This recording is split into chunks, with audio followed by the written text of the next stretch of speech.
नमस्ते मित्रांनो, ठरलं तर मग या मालिकेच्या होणाऱ्या 6 मेच्या भागामध्ये आपल्याला असं पाहायला मिळणार आहे की इकडे प्रिया पूर्ण आजीपाशी येते. तिथेच अस्मितासुद्धा उभा असते. त्यावेळेस प्रिया पूर्ण आजीला असं म्हणते की लग्नासारख्या पवित्र नात्याचं यांनी कॉन्ट्रॅक्ट मॅरेज करून ठेवलं आहे, यांचं लग्न खोटं आहे असं म्हणून पूर्ण आजीला भरवून देते.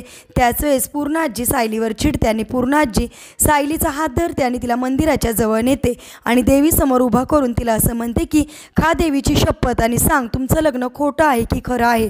त्यावेळेस लगेच सायली देवीच्या समोर उभा राहते आणि म्हणते की आमचं लग्न खरं आहे.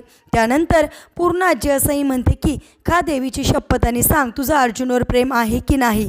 त्यावेळेस लगेच सायली देवीच्या पुढे दिव्यावर हात ठेवून शपथ खाते आणि म्हणते की हो, माझं अर्जुनवर प्रेम आहे. असे सगळं काही बोलणं इकडे अर्जुनसुद्धा ऐकतो. म्हणजेच आता सायलीने ऐनवेळी प्रियाला तोंडावर आपटत तिचं अर्जुनवर असणारं प्रेम सिद्ध करत ती त्या घरातील खरी सून आहे तिने आता सिद्ध केलेलं असतं.